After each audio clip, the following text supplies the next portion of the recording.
Di sebuah hutan hujan yang lebat, hiduplah seekor harimau jantan bernama Bara. Bara dikenal sebagai pemburu yang tangguh, tetapi juga pemimpin yang bijak bagi semua hewan di hutan. Tubuhnya besar dan kekar, dengan bulu oranye menyala, berpadu garis-garis hitam yang tegas. Suatu hari, Bara terbangun oleh suara-suara gaduh dari arah sungai.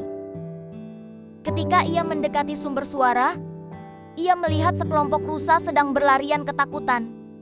"Ada apa ini?" tanya Bara dengan suara berat.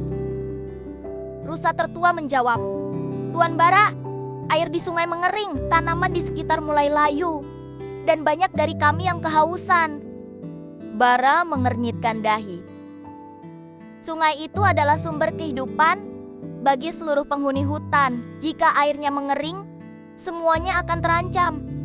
Tanpa berpikir panjang, Bara berjalan menyusuri aliran sungai yang kini hanya berupa tanah kering dan bebatuan. Setelah perjalanan panjang, Bara menemukan penyebabnya.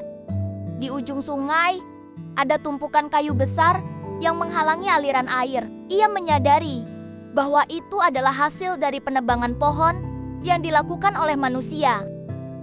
Bara tahu ia tidak bisa melawan manusia secara langsung, namun ia tidak akan tinggal diam. Dengan kekuatan dan kecerdasannya, ia mulai menggerakkan tumpukan kayu sedikit demi sedikit. Saat malam tiba, beberapa hewan lain datang membantu, meskipun dengan kekuatan kecil mereka. Bara tersenyum melihat usaha teman-temannya. Ia tahu bahwa kekuatan bukan hanya tentang otot, tetapi juga tentang kerjasama. Dengan bantuan banyak hewan, tumpukan kayu akhirnya dapat disingkirkan, dan air mengalir kembali menghidupi hutan. Sejak saat itu, Bara dihormati tidak hanya karena kekuatannya, tetapi juga karena hatinya yang besar. Ia menjadi simbol harapan dan persatuan di hutan. Hutan kembali subur, dan Bara tahu bahwa menjaga keseimbangan alam adalah tugas yang harus ia jalani sepanjang hidupnya.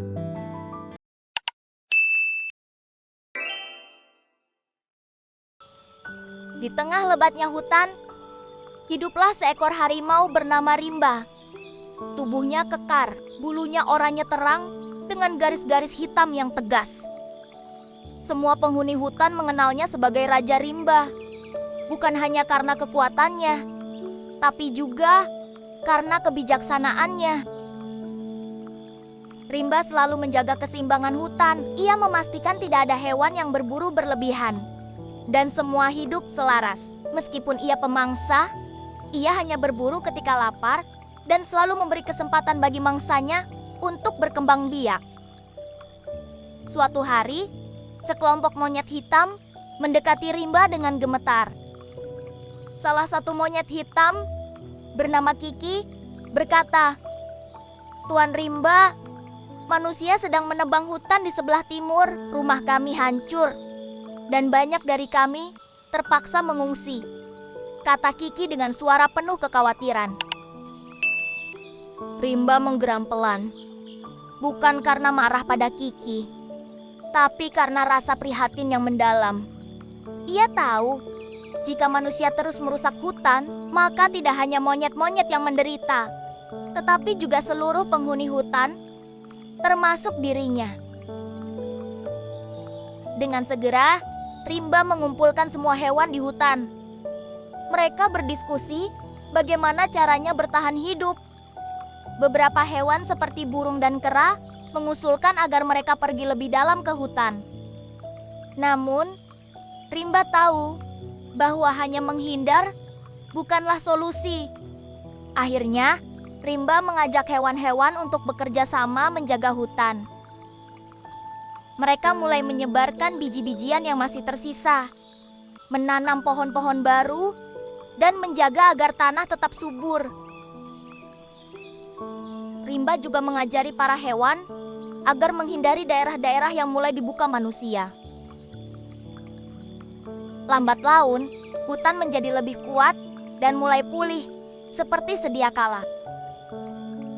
Bahkan beberapa manusia yang memperhatikan bagaimana hutan pulih mulai tersadar dan ikut menjaga hutan dari kerusakan lebih lanjut. Rimba tahu bahwa perjuangan mereka belum selesai, tetapi ia percaya bahwa dengan kerjasama dan kebijaksanaan, hutan bisa tetap menjadi rumah bagi semua penghuninya.